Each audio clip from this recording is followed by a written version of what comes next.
Muy bien. Este es el bosquejo de Beacon. Voy por acá. Que lo debe tener usted en el PDF que yo les di, el PDF que les envié. Hay una parte, cuando después de las primeras páginas, que habla del bosquejo del libro de Mateo. Si usted ve, son 12 capítulos. 12 capítulos. Beacon tiene 12 capítulos. Y el primer capítulo habla la preparación del Mesías. Del Mesías. Aquí está. Bosquejo del libro de Mateo. Usted lo va a encontrar. Usted lo va a encontrar en el PDF. Yo lo hice aparte. Usted ve que aquí está estos hasta la G. Estos 7, 8 subtemas. Ya hoy, creo, el pastor Elliot, si no me equivoco, va a terminar hoy. Espérate que no te veo, papá. Elliot, está por ahí, papá. Ajá, vas a terminar hoy. Creo que vas a terminar hoy este capítulo. Ok, muy bien. Lo que significa.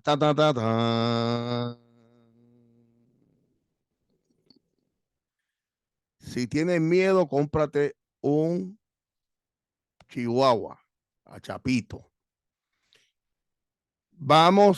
Cuando terminemos hoy, dijimos que teníamos que hacer una reflexión de 2 páginas. ¿Cómo se hace la reflexión? Interesantísimo. Esta reflexión, cuando recojamos las 12 reflexiones, ahí se le otorga el certificado de, de, comple, de completion, así se llama en inglés, completion, que completó el capítulo de Mateo y se le entrega el primer certificado.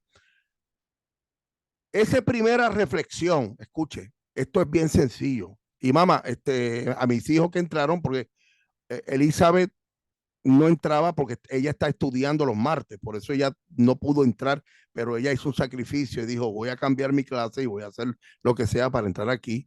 Y mi hijo Rubencito también, o sea, él le dijo al maestro, al jefe, voy a salir temprano los martes y vamos a hacer este sacrificio. Para que ustedes se pongan al día, tienen que ir a las clases pasadas. La reflexión es de 2 páginas.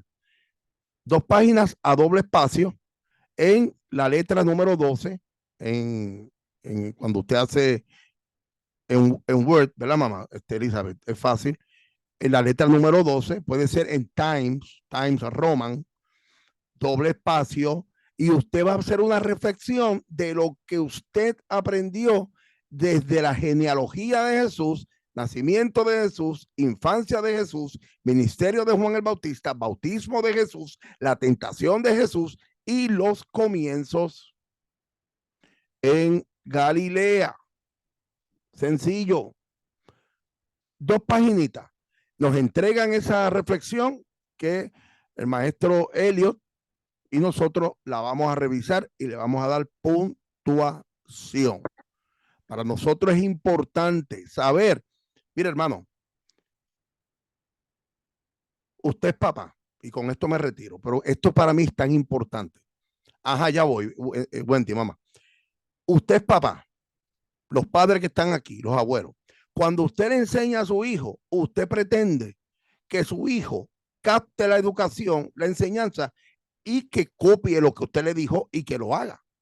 ¿Verdad? ¿Verdad? Eso, estoy hablando claro, ¿no? Nosotros como pastores nos satisface que cuando enseñamos, usted pueda captar la enseñanza y ponerla en práctica. Gente que están en cuerpo nada más, pero no están en espíritu y en como ahí, y que tenemos que sacudirnos, sacúdete. Ahora mismo yo estoy hablando y no estamos atendiendo. Vamos a sacudirnos y vamos a aprender y a captar todo lo más que podamos. Esa es nuestra intención. ¿Qué ganamos nosotros con esto aquí? Nada. No ganamos ni regalías, no ganamos un premio Grammy, nada.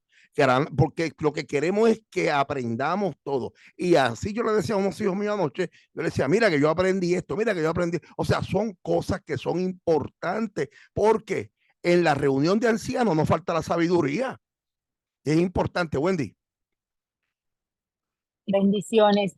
Una pregunta, pastor, ¿cómo la vamos a entregar? ¿Por email o se la llevamos allá a usted No, el fin de semana? no, envíemela por email, que yo me encargo de enviársela al pastor Elliot. Okay. Envíemela por correo electrónico. Por Pues correo electrónico. ponga el correo para Ajá, tenerlo. ahora mismo, ahora mismo. Gracias. Sí. brptropical arroba gmail.com. Ese es mi correo, pero puede enviar a Pastor Luis. Rayo, un momentito. @cdlfpx.org. Ahí está. Pastor Luis @cdlf.org. Ahí me lo puedes enviar. Oiga, envíeme el documento, no me haga copy and paste y me lo ponga como en el correo electrónico, por favor. Vamos a comenzar a, mire, a movernos, vamos a comenzar a movernos intelectualmente, vamos a ir progresando en esa área. Amén, amén, amén. ¿Alguna otra pregunta? ¿Está todo bien? ¿Está todo? ¿Está todo?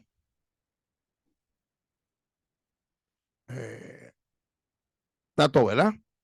Los que hablan inglés, la reflexión va a ser en inglés.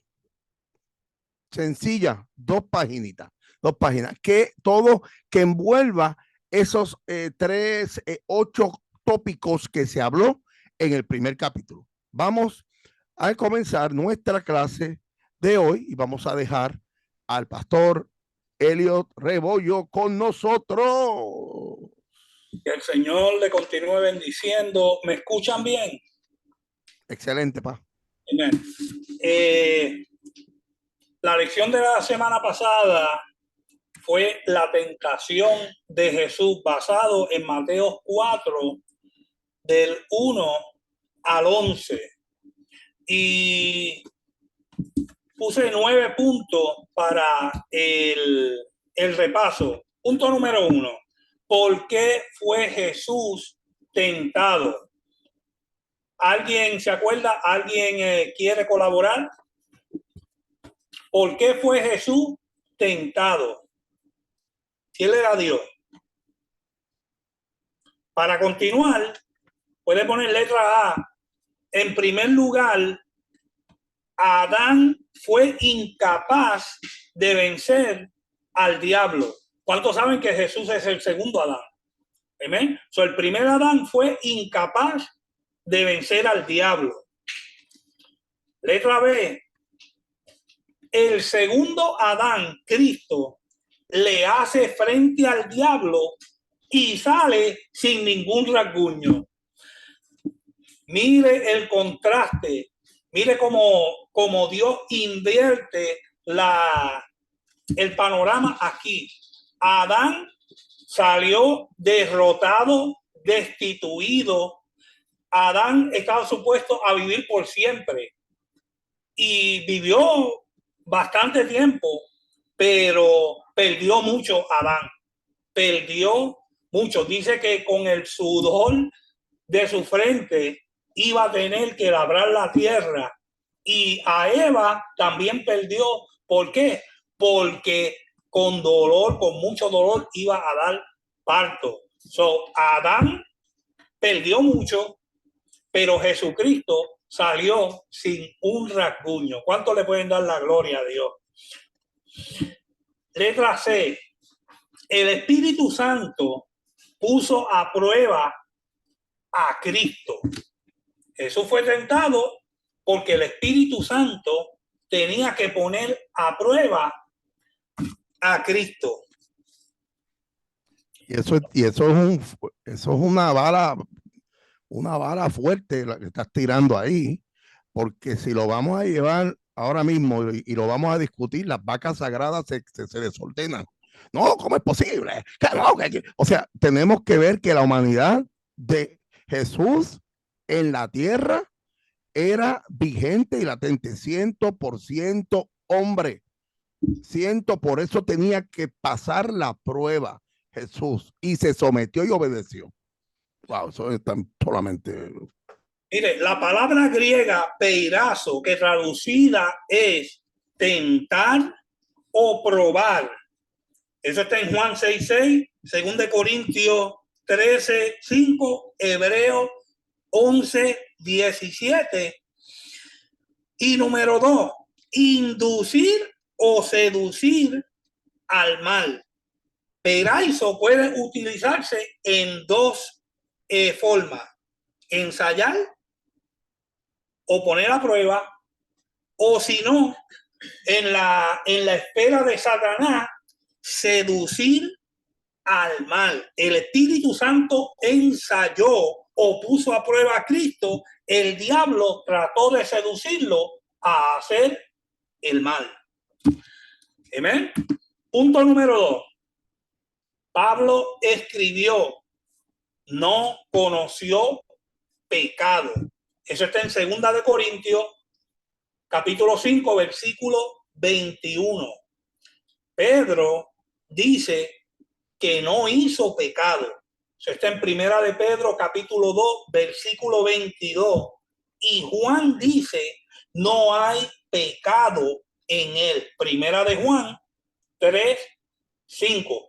O sea, que Jesucristo, siendo 100% hombre, no había en él el germen que hay en todos nosotros, el germen del pecado.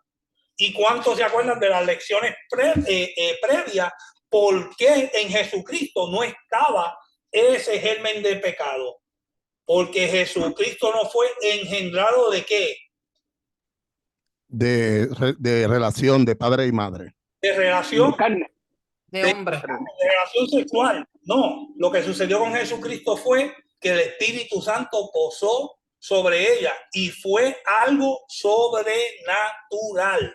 Por eso Jesucristo, 100% hombre, pero a la misma vez era y es sobrenatural. Por eso es que no podía pecar, porque no había en él manera de pecar. Amén. Elio, añado también que hay un error grande que repite mucha gente. Él se hizo pecado, jamás y nunca. Eso no repita lo que ustedes escuchan. Jamás. El apóstol Pablo habla que él fue maldito, se hizo maldición, pero eso tenemos que saberlo contextualizar. Maldición porque tocó la cruz para el judío, no porque él era maldición o que se hizo maldición, es porque el judío que lo ve, el judío que lo ve como la cruz, la muerte en la cruz. ¿Quién fue el que creó la muerte en cruz? ¿Alguien se acuerda? Los romanos. Los romanos crearon la muerte en la cruz para los judíos. Por ende, cuando alguien tocaba la cruz, según la ley, y las 613 leyes judaicas, el que tocaba una cruz era maldito, según la ley. Por ende, el apóstol Pablo hace alusión para que el pueblo de Israel entienda, el pueblo judío entienda que fue el tocar la cruz lo que provocó esa palabra de maldición. Pero Jesús nunca se hizo pecado ni maldición. Eso fue una discusión que yo tuve una vez con alguien en Radiovisión, y me echaron aceite de carro y aceite de freno y me echaron todos los aceites encima. Es el disparate más grande. Y que Jesús hacerse pecado. Mira, Dios hacerse pecado. Eso no tiene sentido, hermano. Amén. Punto número 3. El propósito de la tentación no era ver si él, cuando hablo de él, es Jesús, podía pecar, sino que manifestar que incluso bajo una intensa presión no podía hacer nada sino obedecer la palabra de Dios. Mire, Jesucristo obedeció hasta la muerte horrenda de cruz. ¿Cuánto más nosotros tenemos que obedecer. Amén. Y de este punto hay para sacar un sermón entero. Mire, al igual que nosotros, Jesús podía ser tentado desde afuera. Satanás vino a él con sugerencias contrarias a la voluntad de Dios. Usted ve, mire, Satanás siempre va a querer desenfocarlo para desviarlo del propósito y el plan perfecto de Dios. Ahora, está de nuestra parte de hacerle caso al enemigo de las almas. Amén. Diga, yo no, yo le voy a hacer caso al Señor. Yo voy a ser un siervo obediente. Punto número 4. Este es el repaso de la tentación de Jesús. Jesús solo podía ser tentado desde afuera. Y ya yo lo mencioné. ¿Por qué? Porque él será santo. Él es un Dios santo, o sea que él es un Dios separado del pecado. El pecado no puede habitar en él, ni nunca habitó en él. Por eso nosotros como hijos de Dios, si estamos, como yo siempre le digo, si estamos conectados de la vid, ¿ok? Si estamos conectados de la vid, Satanás te va a tentar desde afuera, te va a tirar los dardos encendidos desde afuera, pero si nosotros tenemos la coraza de justicia, tenemos el yelmo de salvación, tenemos el calzado del apuesto del evangelio, tenemos el escudo de la fe, podemos apagar esos dardos encendidos del diablo y nada, ninguna alma que se forje en contra de ti no va a prosperar. No va a prosperar. Amén. So, el diablo te va a tentar ¿de dónde? De afuera. Porque tú eres propiedad de Dios. Y cuando Dios te tiene en la mano, no hay quien abre esa mano. Porque la mano del Señor, la diestra del Señor es fuerte y es poderosa. Punto número 5. Jesús ayunó 40 días y 40 noches y tuvo hambre. Ahí podemos ver la humanidad de Jesucristo. Mire, en cierta ocasión Guillermo Ávila dijo que él ayunó 40 días y 40 noches y trató de ayunar 41 días y dice que por poco se muere. Y él dice que mientras él estaba en ese ayuno de 40 días, él se sentía bien, pero cuando trató de pasar, él dijo que sintió una debilidad terrible, pero no sé si es porque estaba fuera de la voluntad. Lo importante aquí es que tenemos que estar en la voluntad de Dios para poder perseverar. Jesucristo no se salió ni a diestra ni a siniestra cuando fue tentado por el enemigo. El enemigo va a usar tu debilidad, tu circunstancia, lo que tú estás pasando para tratar de desenfocarte. Mire, Satanás aprovecha la hambruna de Jesús para tentarle a que convirtiera las piedras en pan. Esa fue la primera tentación. ¿Se acuerdan? ¿Quién se acuerda de lo que Satanás le dijo? ¿Alguien puede levantar su mano y decirlo? Convierte las piedras en pan. Amén. Si eres hijo de Dios, usted ve cómo Satanás le gusta jugar con la mente. Sí. Y con la identidad, porque le dice si tú eres. Sí. Vamos a ver si esa es tu identidad. Mire, Satanás sabía bien claro quién era Jesús. Y Satanás sabía bien claro que Jesús era 100% hombre y que no se podía salir de su rol. Mire qué grande esto. Satanás, como yo le dije la semana pasada, Satanás conoce tu número. Él es un diablo viejo que tiene mucha experiencia Él no te va a venir a tentar con nada nuevo. Él no es omnisciente, ni omnipresente, ni omnipotente. Él es un diablo con un ejército del mal. Satanás conoce tu número y por eso es que tenemos que estar como los atalayas en las torres, velándolo cuando viene por ahí. Mire, eso fue una invitación para Jesús ejercitar su poder para saciar su hambre. Jesús no se podía salir del plan perfecto de Dios. Y aquí podemos ver exactamente cómo Jesús ejecuta al pie de la letra el plan perfecto de Dios. ¿Se acuerdan cuando él estaba en el Getsemaní que dijo: Padre, si es preciso, pasa de mí esta copa, pero que no sea mi voluntad, sino que sea la tuya? Jesucristo, todo lo que buscaba era hacer la voluntad del Padre quien la había enviado. Punto número 6. Jesús respondió a la tentación citando la palabra de Dios.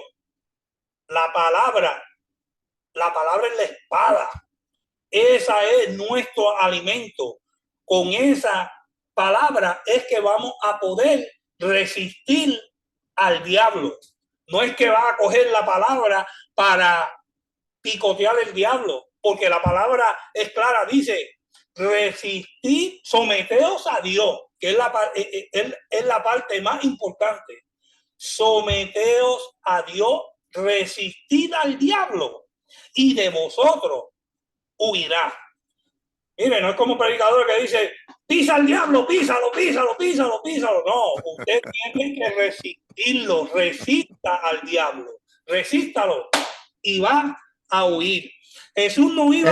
Elio, déjame darle la cita, porque cuando dice escrito está, es porque está escrito en el Antiguo Testamento. Amén.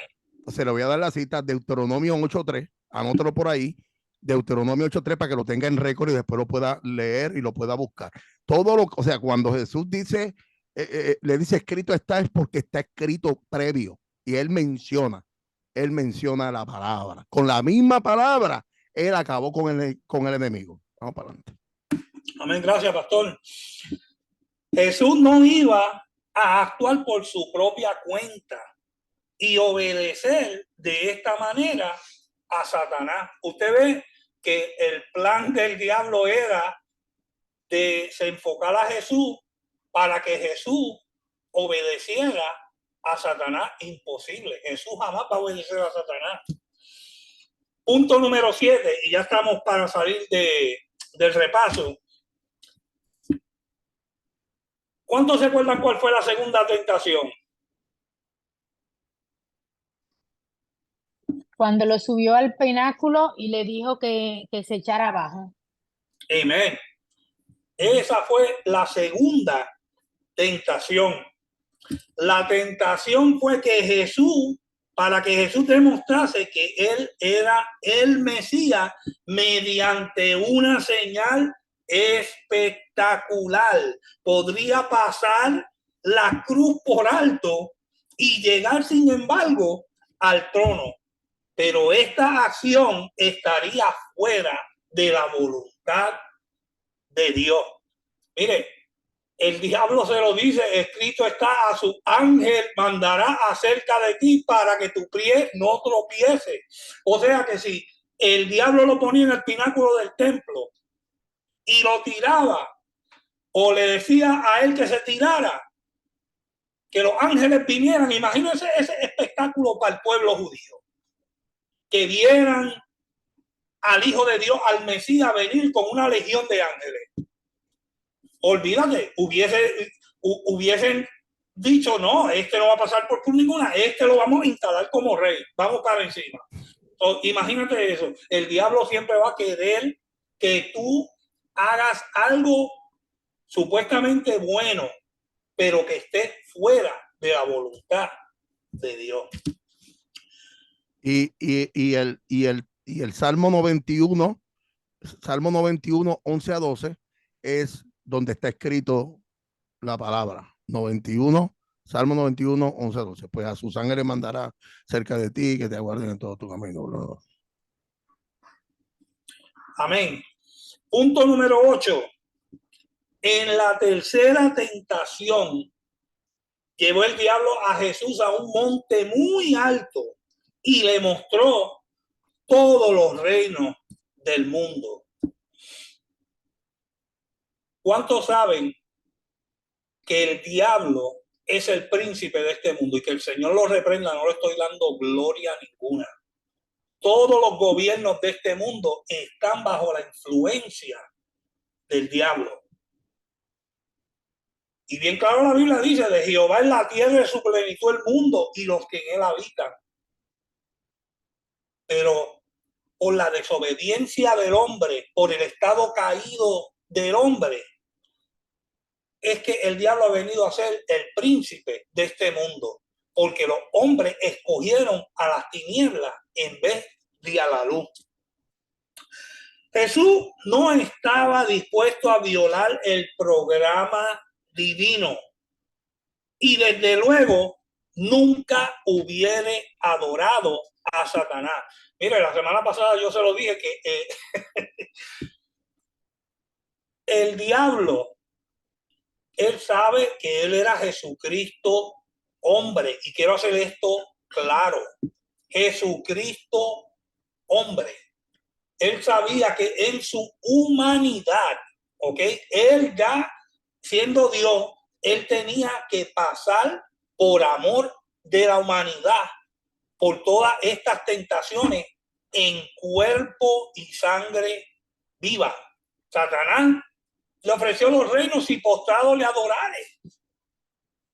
Satanás va a tentar contra tu vida, contra mi vida. A ellos no le importa tu título, a ellos no le importa tu estatus social, a ellos no le importa tu género. Él va a tentar contra tu vida. ¿Por qué? Porque él quiere llevarse la gloria y quiere desviarte del propósito de Dios. Jesús resistió la tentación empleando el Antiguo Testamento. Al Señor tu Dios adorarás y a Él solo servirás. Y perdona, pastor, no tengo la cita porque ya yo la Deuteronomio 6:13. Amén. Deuteronomio 6:13. Ajá, Deuteronomio 6:13, exacto. Y el último punto, cuando Jesús hubo rechazado con éxito las tentaciones de Satanás, le dejó el diablo. Mire, en Santiago 4:7 dice, someteos pues a Dios, resistir al diablo y de vosotros huirá. Cuando Jesucristo lo hubo resistido, ya Satanás dijo, ya con este yo no puedo, me voy. Y entonces los ángeles le servían al Señor. ¿Alguien tiene algo que añadir de la lección pasada? Si no, pues gloria a Dios. Vamos a entrar a nuestra lección de hoy. Pastor Helio, Sí. una pregunta. La voy a hacer para que todos los hermanos. En una ocasión yo estaba en el instituto y el maestro dijo esto, que cuando nosotros venimos a Cristo, inmediatamente que eso dijo él, que tan pronto nosotros venimos a Cristo, nosotros Satanás nos va a atacar desde que comenzamos esta nueva vida en Cristo hasta que resistamos. ¿Qué usted tiene que opinar acerca de eso? Bueno, dice la palabra, no sé la cita ahora, pero si quiere para la semana que viene te la busco. Que cuando tú no le sirves al Señor, estás en enemistad con Dios. Eres enemigo de Dios. Pues entonces, ¿quién es el enemigo de Dios? El primer enemigo de Dios, Satanás. O sea que tú eres aliado de Satanás. Al tú dejar la alianza con Satanás y aliarte con el Señor, pues ahí inmediatamente pues entra un caos. Dice también la escritura que cuando Jesucristo hablando de que cuando un espíritu sale de un hombre, ¿ok? Dice que salen 7 espíritus. Entonces, cuando ellos regresan, ven la casa adornada y caen a 7 peores que ellos. O sea que cuando tú entregas tu alma al Señor, una hueste de males sale de ti, ¿ok? Y tú vienes a ser nueva criatura, de modo que el que esté en Cristo, nueva criatura es, las cosas viejas pasaron, es aquí, todas son hechas nuevas. So, inmediatamente esos demonios que salen de ti, ¿ok? Porque al Espíritu Santo entrar en ti, mire, cuando el Espíritu Santo hace morada en usted, todo lo malo tiene que irse. Porque a la presencia de Dios tiembla la tierra. Dice la palabra que los demonios creen y tiemblan. O sea, que cuando llega el Espíritu Santo, hay un cambio. Tiene que haber un cambio. No quiere decirle que tú vas a cambiar de la noche a la mañana. Porque acuérdate que cuando tú crees al Señor, tú también tienes que creer con el intelecto. El arrepentimiento aprendimos aquí que era cambio de ¿qué? De mente. Cambio de mente. Y todos los días tenemos que renovar nuestra mente con la mente de ¿quién? De Cristo. Pues sí, yo estoy con él, seguro que sí. Quiero añadir algo, Helio, si me permite, porque Wilson dijo que el enemigo va a estar latente hasta que se resista. No, va a estar latente siempre hasta que partamos con el Señor.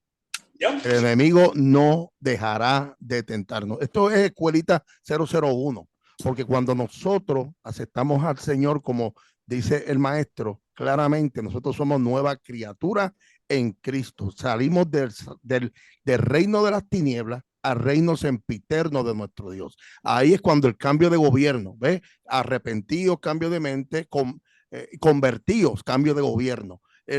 La conversión es ese cambio, ese rompimiento de la pasada manera de vivir. Dice el apóstol Pablo en Romanos, cuando éramos enemigos de Dios, Romanos 5:10, Él hizo las paces con nosotros a través de la muerte de Jesús. Y por ende, ya esas paces, ya hay un rompimiento del reino de las tinieblas. Pero no significa que se va a quedar dado allá en una esquina llorando. Satanás va a estar, ay, mira, lo perdí. No, él va a tratar. Por eso claramente dice Santiago, seremos tentados según nuestra concupiscencia. ¿Y cuál es el peor enemigo de nosotros? Nosotros mismos. No es Satanás, es la carne, hermano. Y por eso en nuestra batalla no es contra mi hermano, ni contra mi hermana, ni contra fulano, ni contra sultana, es contra los principados y potestades que atacan mi carne. Y oye esto, él viene, como se lo hacía Jesús, convierte la piedrita en pan. Y te hago la pregunta, Wilson, ya que tú trajiste el punto y el argumento. Tú no has caído en tu vida de cristiano. ¿Cuántas veces tú has caído? Muchas veces. Exactamente. Esa es la contestación humilde y sabia de alguien que está en proceso de perfección. Cada vez que tú caes, te levanta, porque cuántas veces cae el justo, más así se levantará más, muchas mejores, más veces con más fuerza. Y él se hace fuerte en mi debilidad. Oh, gloria al Señor. Seguimos para adelante. Amén.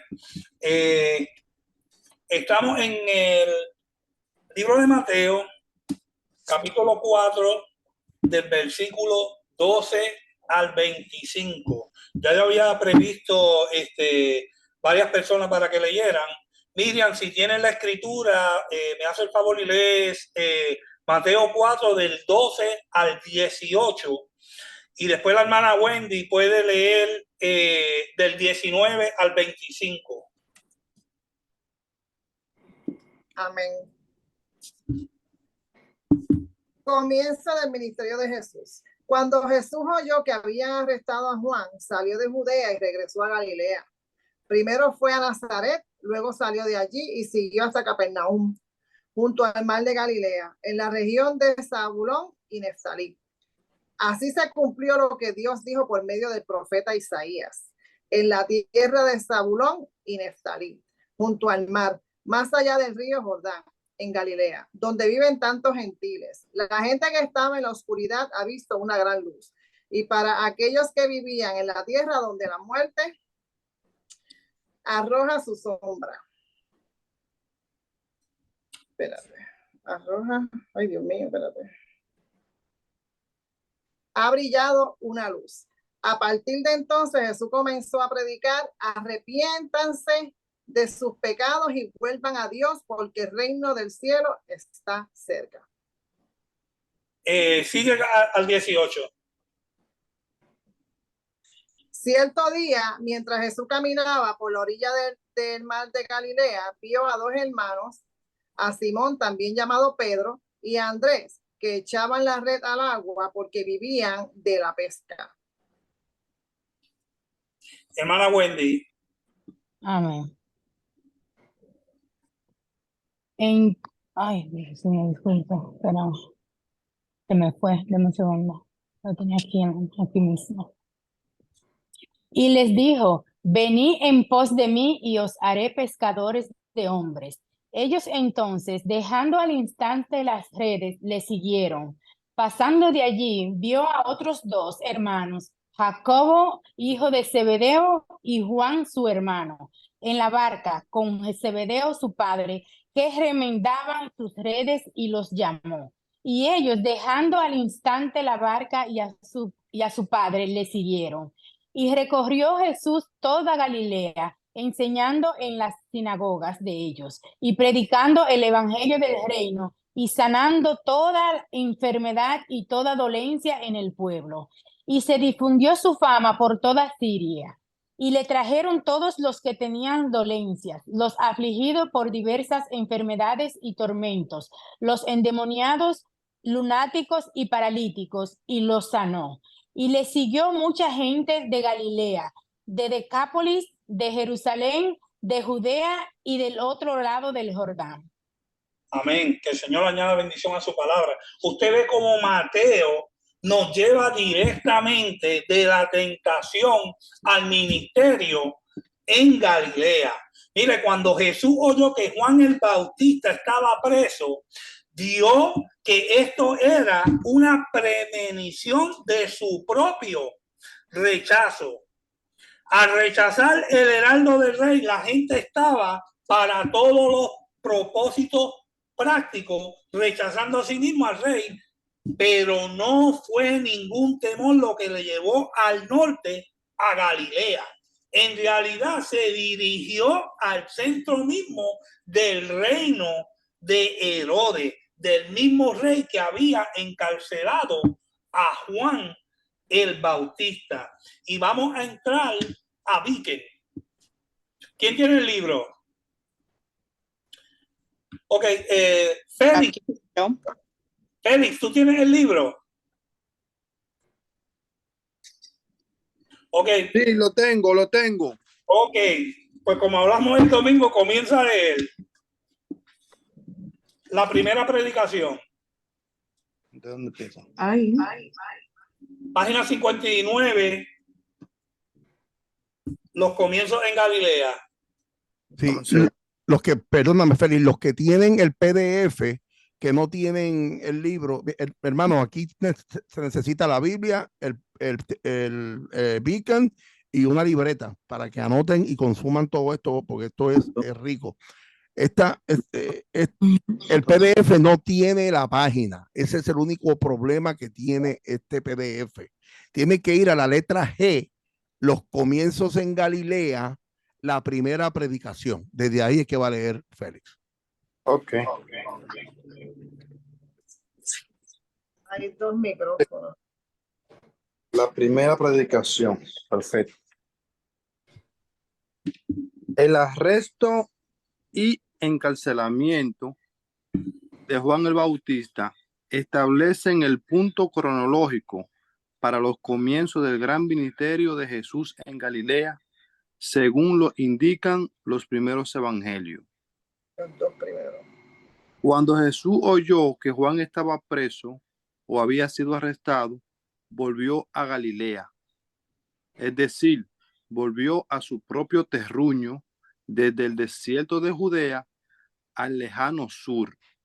Ahora que Juan estaba en la cárcel, había llegado el tiempo para que Jesús comenzara su ministerio y él ya estaba preparado para ello por su bautismo y tentación.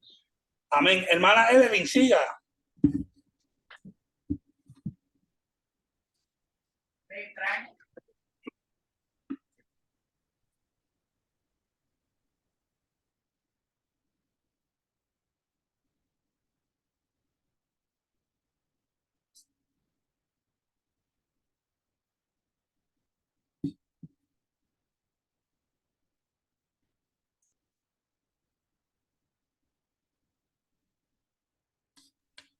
Vamos, por favor. Oh, perdón, yo estaba leyendo, pero estaba en mudo. Él no permaneció en su hogar de Nazaret. Por lo contrario, vino y habitó en Capernaum, distante unos 30 kilómetros sobre la casita norte del mar de Galilea.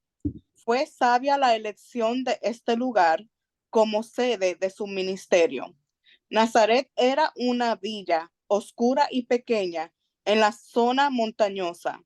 Sus habitantes eran personas de mente estrecha. Por la manera en que ellos le trataron cuando visitó su antiguo hogar, es obvio que no hubieran recibido su mensaje. En su atmósfera provincial hubieron sido un obstáculo para él. Amén. Léase el otro párrafo. Por otra parte, Capernaum era una ciudad activa y bulliciosa, llena de actividades comerciales. Sin duda, aquí las multitudes serían más amplias y dispuestas a oír. Muchos entraban y salían, de modo que de esa manera se divulgaría el evangelio, ya que la ciudad estaba situada sobre el camino principal que va desde Damasco en el norte hasta Egipto en el sur. Tenía una posición estratégica. Amén, amén. Gracias, hermana. Mire, Jesús permaneció en Nazaret hasta que lo intentaron matar por proclamar la salvación para los gentiles. Eso está en Lucas 4, del 16 al 30. Luego se dirigió a Capernaum. Mire, Capernaum quedaba 18.6 millas de Nazaret, junto al mar de Galilea. Eso era un área originalmente poblada por la tribu de Zabulón y de Neftalí. Desde aquella época, Capernaum vino a ser su centro. O sea que Jesucristo fue a su pueblo, y en su pueblo, cuando él comienza cuando él va a la sinagoga, él le dan el rollo de Isaías y él comienza a hablar y dice que en este día de hoy se ha cumplido esta profecía. Jesucristo hablando de él mismo. ¿Cuántos saben que Isaías profetizó de 730 y pico a casi 800 años antes de Cristo? Ya escrito estaba. Y en Lucas, capítulo 4, del 16 al 30, también dice que Jesucristo le menciona a ellos cuando Elías dijo que no iba a llover más y que aún en el pueblo de Israel hubo hambruna, pero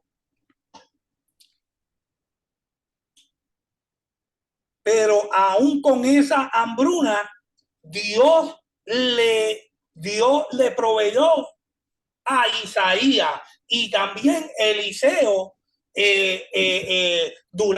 Elías con esta hambruna cuando fue a la viuda, que fue una viuda gentil, que fue quien le proveyó a él. O sea, y Dios le proveyó a esta viuda, pero a los judíos no le proveyó. O sea que Jesús lo que estaba diciendo es que, mire, ustedes me están rechazando a mí, pero desde el tiempo de la antigüedad, ¿ok?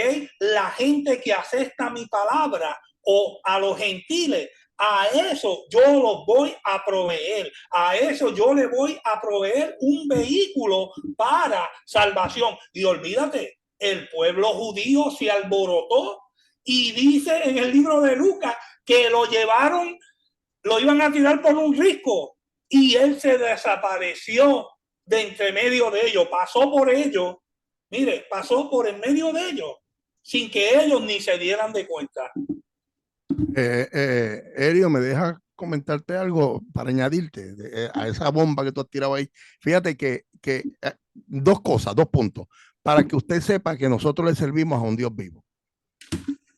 A un Dios vivo. Este es el único Dios que fue profetizado 700,000, 2,000 años.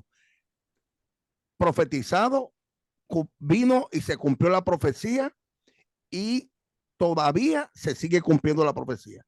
Segundo, el apóstol Pablo, en su carta a la iglesia de Éfeso, claramente, esto es un texto muy contundente, porque como Jesús vino a un pueblo, sin embargo, a los suyos vino, los suyos no le recibieron. Le estaba diciendo yo anoche a unos hijos, claramente el mensaje se extiende a nosotros los gentiles. Mira lo que dice en el capítulo de Efesios 2, capítulo 2, versículo 11, Cristo, desde el 11 hasta el 15, dice, así pues ustedes que no son judíos y a quienes llaman no circuncidados, los judíos que circuncidan al hombre en el cuerpo y así mismo se llaman circuncidados, recuerden que en otro tiempo estaban sin Cristo. Él le habla a un grupo de gentiles, estaban sin Cristo, separados de la nación de Israel y no tenían parte en la alianza ni en las promesas de Dios. Vamos al versículo 14. Cristo es nuestra paz. Él, con acento en la E y la E mayúscula, acento en la E y la E mayúscula, él hizo de judíos y de no judíos un solo pueblo.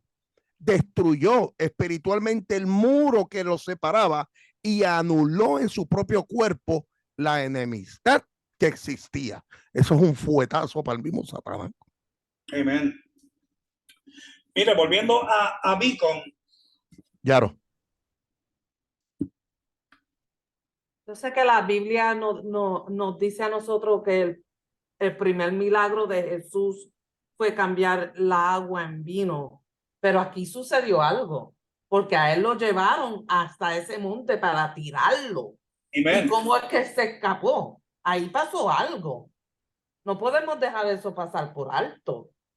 ¿Qué pasó? La Biblia no lo dice, pero tenemos que usar nuestra mente. Algo sucedió en ese lugar donde Jesús se pudo escapar y salir de esa situación. Buena observación, Yaro.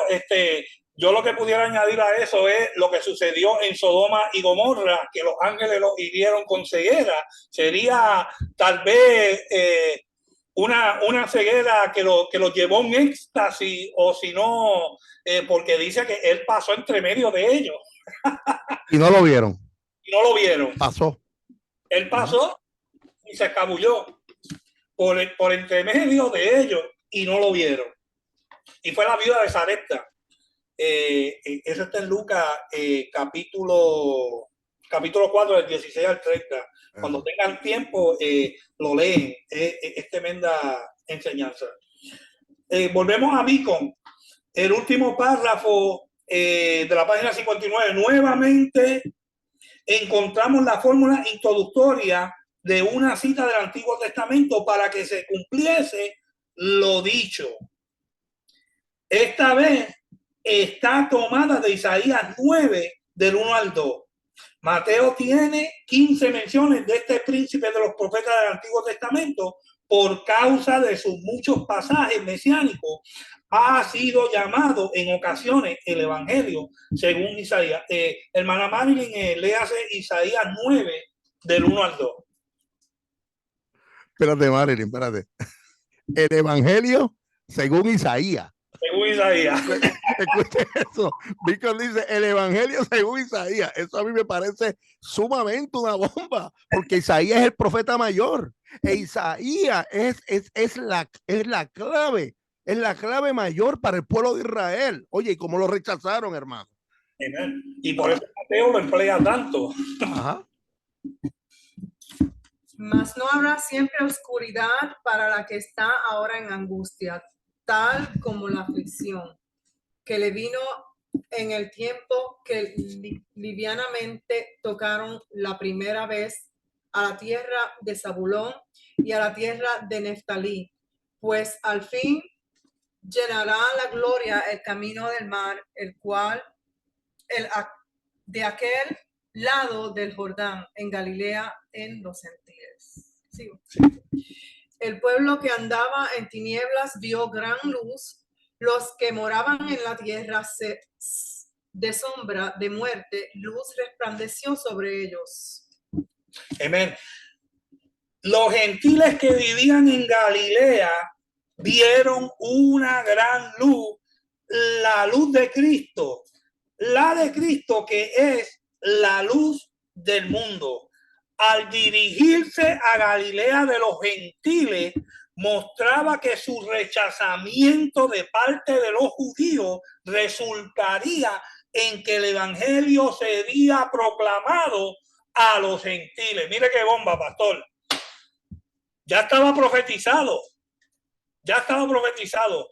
Cuando los judíos rechazan a Jesús, mire, Jesús básicamente dijo: si el pueblo mío no quiere aceptar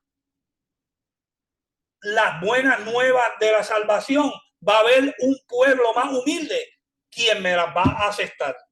Amén. Y ahí caemos todos nosotros, en los gentiles. Claro. Oh, estaba alabando al Señor, estaba hablando lengua ahí. Praise God, thank God, thank you, Jesus. Ahí caímos nosotros, ya. Mire, desde aquel entonces Jesús asumió el mensaje que Juan había predicado. ¿Y cuál era ese mensaje? Arrepentidos porque el reino de los cielos se ha acercado. Era un llamamiento adicional de renovación moral en preparación del reino de Jesús. El reino estaba cercano en el sentido que el rey ya estaba presente. Mire, Jesucristo hizo acto de presencia y en cualquier situación que se nos pueda obstaculizar el obstáculo, el Rey de Reyes hace acto de presencia. Mire, estamos en la página 60. A esta zona se le denomina Galilea de los gentiles porque tenía una población de gentiles mayor que la de Judea. La causa retrocede a los tiempos de Isaías, cuando los asirios comenzaron a invadir la Palestina. Naturalmente tomaron los territorios circundantes en primer término. En Segunda de Reyes, capítulo 15, versículo 29, leemos: en los días de Peca, rey de Israel, vino Tiglat-Pileser, rey de los asirios, y tomó a Gihón, Galaad, Galilea y toda la tierra de Neftalí, y los llevó cautivos a Asiria. En lugar de los nativos, ubicó gente de los países orientales. Eso está en Segunda de Reyes, capítulo 17, versículo 24. De esa manera, la población de Samaria, en menor grado la de Galilea, llegó a ser una mezcla de judíos y gentiles. También es verdad que muchos cananeos habían permanecido en la región más tarde conocida como Galilea, y por lo tanto había resultado en su mayor parte gentil a lo largo del periodo de los jueces y los reyes. Déjase Jueces capítulo 1 del 30 al 33, o Jueces capítulo 4 versículo 2. Pero Isaías había predicho que en esa región habría gran luz. Mateo asevera que el principio del ministerio de Jesús en Galilea fue el cumplimiento de esa profecía. Mire, y aquí pues entramos en los primeros discípulos. ¿Alguien tiene algo que añadir a lo que hemos leído? Sí, Yarolin. Podemos decir que en el Viejo Testamento, cuando estos reyes malos comenzaron a coger todos los israelitas y hacerlos esclavos, mucho de eso sucedió en este lugar, en el cual fue un lugar de oscuridad, de cosas horribles que sucedieron. Y ahora, bueno, Isaías 700 años antes dice que por ahí, por ese mismo lugar donde hubo tanta desgracia, iba a pasar la luz del mundo. Y lo estamos viendo en el libro de Mateo. Amén, seguro que sí. Acuérdense que el libro de Mateo fue escrito ¿para quiénes? Los judíos. Para los judíos. Pues entonces, Mateo utiliza a Isaías porque los judíos se familiarizaban con el profeta mayor Isaías y se identificaban con él. Y aún así, mire que tercos fueron, que aún así no creyeron. Muchos de ellos creyeron, pero la mayoría no creyeron. A lo suyo vino, mas a lo suyo no le recibieron.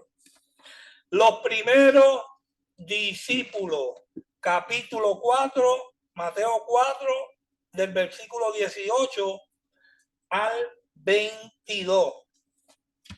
Aquí, si la hermana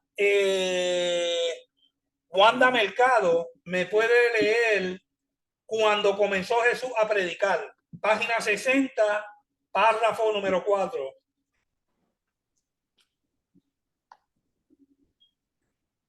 Cuando comenzó Jesús a predicar la misma palabra, publicar, proclamar, empleada por Juan el Bautista, capítulo 3:1. Él tomó el mismo texto que su predecesor. Arrepentíos, porque el reino de los cielos se ha acercado. Esta última frase, se ha acercado, tiene significado literal. Como alguien ha dicho, Jesús es Dios que se ha acercado. En él, los judíos estaban confrontando con el reino de Dios, pero ellos se negaron a aceptarle. Mire, el reino de los cielos ya se había acercado porque Jesús había llegado. Eso es. Vamos a seguir. Letra número 2, los primeros discípulos. Andando Jesús junto al mar de Galilea, vio a dos hermanos que estaban pescando. Uno de ellos era Simón. Era un nombre muy común entre los judíos de la época de Jesús. Quizá debido a que así se llamaba un gran héroe de la rebelión de los macabeos en el siglo II antes de Cristo. En el Nuevo Testamento encontramos 9 personas distintas, así llamadas. Jesús le dio al que nos ocupa el sobrenombre Pedro, palabra griega que significa piedra. Andrés es conocido principalmente por ser el hermano de Pedro, como aquí se identifica. Sin embargo, fue el que primero puso a su hermano en contacto con Jesús. Eso está en Juan 1, del 40 al 42. Mire, esta es en realidad la segunda vez que Jesús llamó a Pedro y Andrés. En Juan capítulo 1, versículo del 35 al 42, ellos fueron llamados a la salvación. Aquí son llamados al servicio. Lo primero tuvo lugar en Judea, esto en Galilea.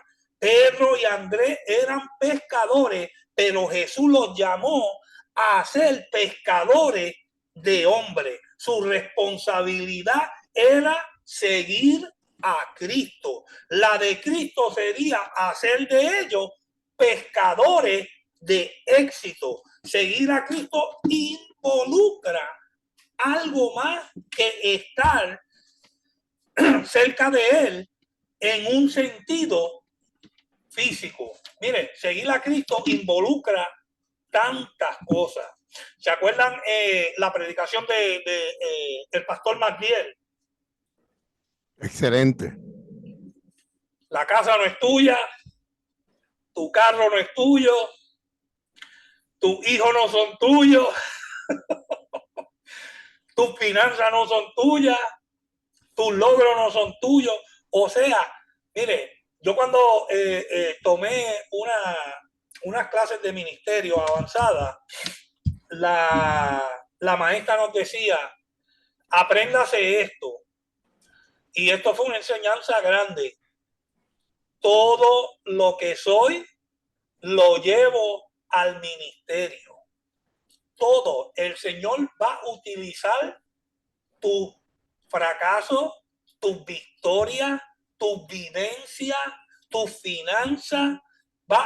Mire, todo lo que usted es, todo su entorno, cuando usted se entrega de completo y total, tiene que entregárselo al Señor. Porque el Señor te va a utilizar todo lo que tú eres. Y mire, y lo más grande del caso es que el Señor no llamó a vagos. ¿Verdad que no, pastor? Todos los que el Señor llamó estaban ocupados en algún tipo de labor. ¿Qué hacía Eliseo? Arando la por tierra. los bueyes. Estaba arando. Y tenía compañía y tenía su empresa de bueyes de arar la tierra. Mire, Pedro tenía su compañía de pesca. Pedro era un pescador. Y él, y me imagino que tenía varias barcas porque estaba en Galilea, estaba en Judea, tenía varios puntos. Era un empresario. Pedro, ahí donde usted lo ve, era un empresario. O sea que el Señor a todos los discípulos, Mateo era cobrador de impuestos. Él a todo. Si usted quiere ministerio, usted tiene que estar ocupado en algo. Tiene que estar ocupado en algo. Sí. Elio, estás abriendo ahí una caja de Pandora violenta porque mira esto. Estos fueron los primeros pastores. Estos discípulos se convierten en apóstoles para luego pastorear y para plantar iglesia. Y lo primero que hace Jesús es déjalo todo y sígueme. Si aspiramos a ser pastores, de alguna manera va a llegar el momento que Cristo te va a pedir todo lo que tú tienes y hay que dejarlo todo. Porque en un ministerio como este no puede haber ningún tipo de distracción. Eso es número uno. Número dos, nosotros cuando se escucha, usted está escuchando ahora, la moda es hablar del reino. Y el reino no es nada más que Cristo que lo establece en la tierra. El reino de Dios lo establece Jesús cuando llega aquí a la tierra. Y nosotros somos parte de su reino. Y nosotros servimos a Cristo porque somos parte de su reino. Y en todo esto, la llave y común denominador es la obediencia. Para poder hacer lo que Mateo 6:33 dice, más busca primeramente el reino y estas cosas os serán añadidas. Para poder nosotros llegar a obtener estas cosas, obediencia, servir, amar, humillarse, sujetarse, sembrar, servir, esas son las cosas que se nos implican para que nosotros tomemos en el reino. Muy bueno. Mira, Beacon dice que los dos hermanos echaban la red en la mar. Esto lo hacían en las aguas muy poco profundas cerca de la costa. Había un tipo especial de red que se usaba con este propósito. Tenía pesa atada para que se hundiese hasta el fondo y atraparan la multitud de peces. Algo semejante se emplea todavía en las aguas, en las costas del mar de Galilea, en Capernaum. ¡Wow! Después de 2000 años todavía usan el mismo método. Eso es impresionante. Jesús habló a estos dos pescadores dándole una orden que encerraba una promesa. Venid en pos de mí y os haré pescadores de hombre.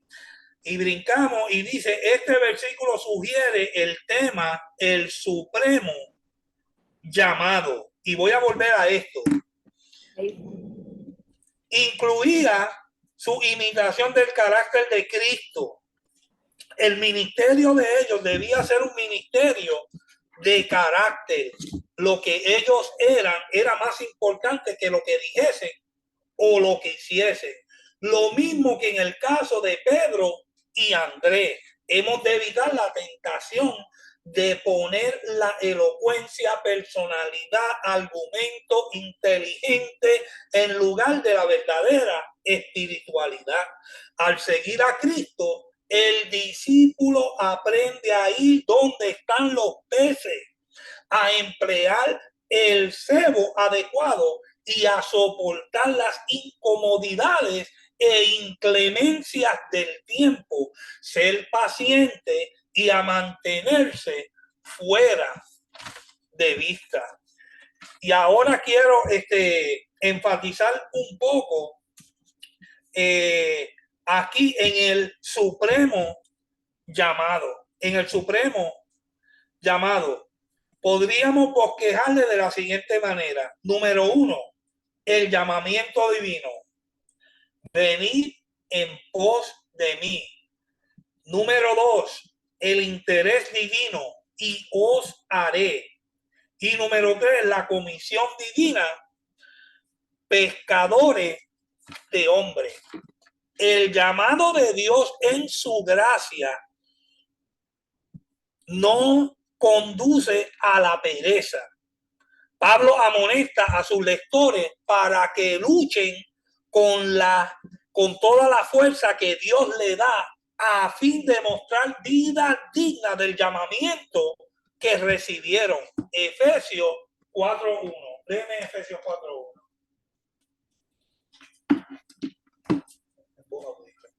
Yo pues preso en el Señor os ruego que andéis como es digno de la vocación con que fuisteis llamados. Amén.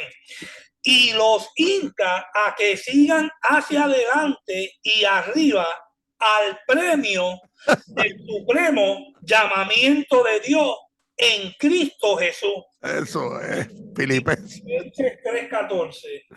Gloria a Dios.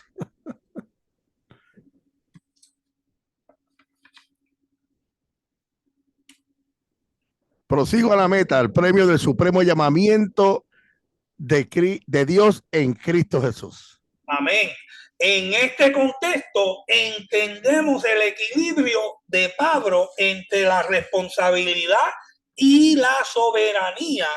En Romanos 10, del 9 al 15, Pablo establece la relación entre este llamado interno y la obligación evangelizadora de la iglesia. Sin la predicación del evangelio, una persona no puede oír ni acerca de Cristo ni de parte de él, y en consecuencia no puede invocar el nombre del Señor y ser salvo. Pastor, yo creo que esta lección ya la podemos dejar aquí, porque ya son las 9 de la noche. ¿O usted quiere terminarla? No, vamos a dejarla aquí. Lo que faltaba, mira, lo que faltaban eran la última parte, porque esto prácticamente fue el comienzo de la difusión, de la difusión del ministerio del maestro en la tierra. Si vamos al versículo 23 al 25, la parte 3, las primeras muchedumbres, ahí ustedes van a ver que la fama de Jesús comenzaba a moverse rápidamente por Galilea y por todos estos lugares. Si usted va allí, dice en un resumen, este párrafo incluye un breve resumen del viaje a Galilea realizado por Jesús tan pronto como alistara los 4 primeros colaboradores. O sea, él fue escogiendo aquellos que iban a meter mano con él, aquellos que iban a luchar, aquellos que iban a establecer esa primera comunidad, que es la iglesia primitiva. Es la iglesia primitiva. O sea, la primera iglesia se funda en el libro de los Hechos, pero allí comenzó a trabajar el Señor con su evangelio. La enseñanza era realizada, ¿dónde era? En la sinagoga, en los templos, en la sinagoga, en las villas, en los pueblos, en los lugares. Comenzó, mire, póngase a pensar por un minuto. Ahora, nosotros llevamos 8 años en Casa de la Fe y se nos ha hecho difícil porque el pecado se acelera cada vez más y eso hace que el amor de muchos se enfríe. ¿Me están escuchando? Vuelvo y digo, llevamos 8 años predicando. Comenzamos con 17 personas. Ha sido difícil, ha sido duro. Ha sido difícil y ha sido duro. Jesús comenzó a los 30 años y estuvo 3 años y pico. Y no le quedaba mucho tiempo porque sabía que había un plan establecido por el Padre. Claramente tenía que avanzar y dejar a estos hombres que comenzó, dejarlos claro a dónde iban ellos, a comenzar, a dónde iban ellos a meterse después que se fuera. Por eso es claro, aquí Beacon dice claramente que ni el Antiguo Testamento ni la apócrifa nos relatan el origen de la sinagoga. Las sinagogas pudieron haber estado ahí por cientos de años, pero Jesús estaba predicando el evangelio del reino, el evangelio del reino. Se trataba de las nuevas de que el reino de Dios se ofrecía a los hombres en la persona de Cristo. Y esto yo lo decía anoche a unos hijos míos. O sea, Jesús viene el Yeshua viene al pueblo de Israel. El Jesús viene al pueblo de Israel. Obviamente el pueblo de Israel lo rechaza, pero la persona mundial, el nombre mundial es Cristo, el Mesías, el ungido de Dios. Y por ende, aquí Beacon me dice algo interesante, Dice, Jesús estaba predicando el evangelio del evangelio del reino. Se trataba de las nuevas de que el reino de Dios ofrecía a los hombres en la persona de Cristo, el Mesías. Por eso Pedro lo reconoce, tú eres el Cristo. Marta lo reconoce, tú eres el Cristo. Caifás lo reconoce, el ladrón lo reconoce, un pueblo reconoce, aún los centuriones romanos reconocen que ese era el Cristo que se predicó en el Antiguo Testamento. Además, algo que yo le decía ayer a unos hijos, que el Padre le dio la potestad de que sanaba toda enfermedad, toda dolencia en el pueblo. Su poder era ilimitado. Su poder era ilimitado. Y claramente el versículo 24 dice, y se difundió su fama por toda Siria. Se difundió su fama. Es decir, en la Palestina, lo mismo que al norte, que incluía los actuales territorios de Siria y Líbano. Yo acabo de poner un mapa y se los voy a poner nuevamente aquí. Creo que se los compartí. Este mapa que está acá. Acá. Ajá, aquí está. Boom. Aquí está Galilea. Ay, no me sirve esto aquí, Señor amado. Cesarea de Filipo por acá.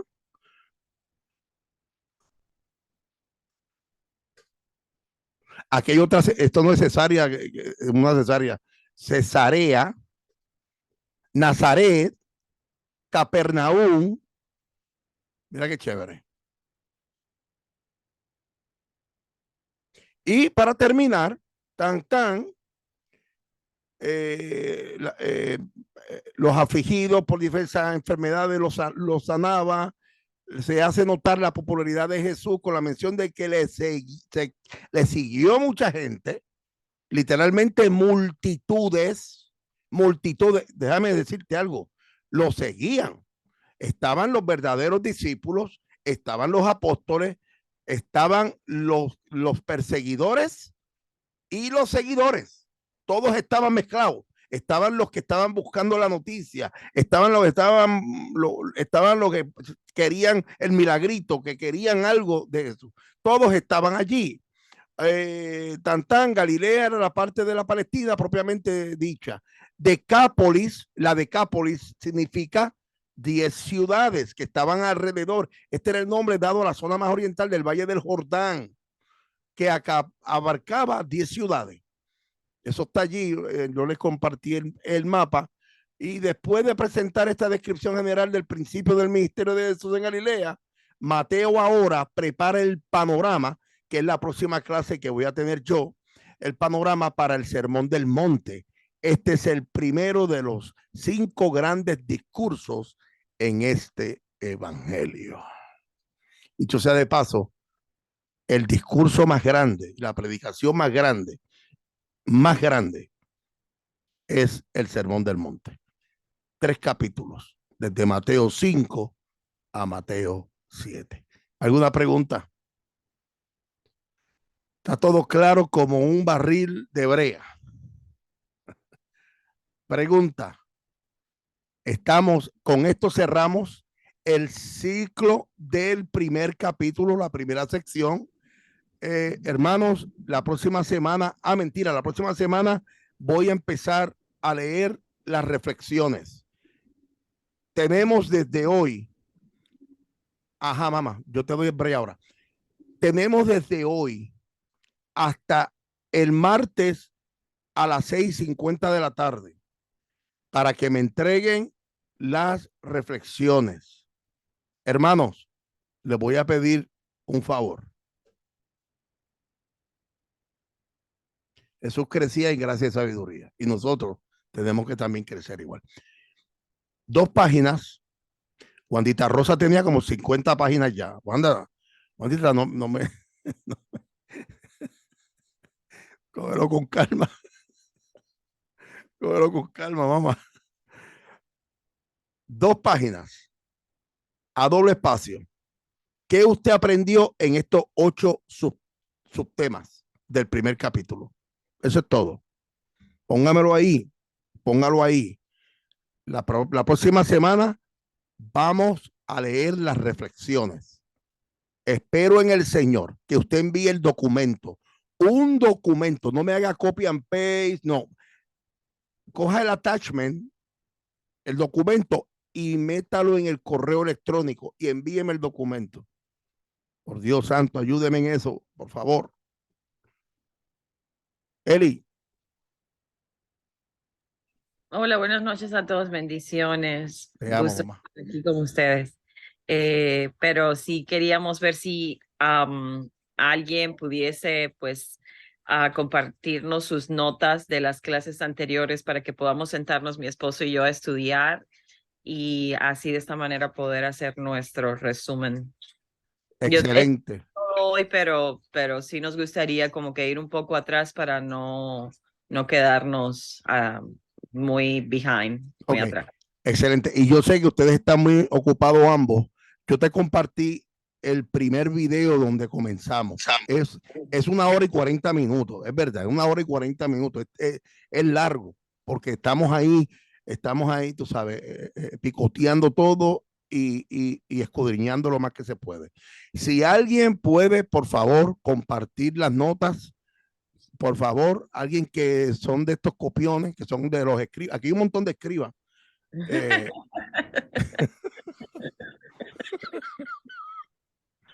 Hay 2 o 3 que no escriben, que se la saben todas, pues entonces está bien, eso no.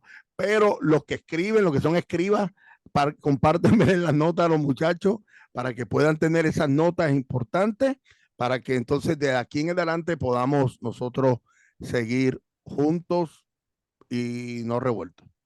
¿Alguna otra pregunta? Rapidito por acá. Pregunta. ¿Estamos bien? ¿Estamos todos claros? Amén.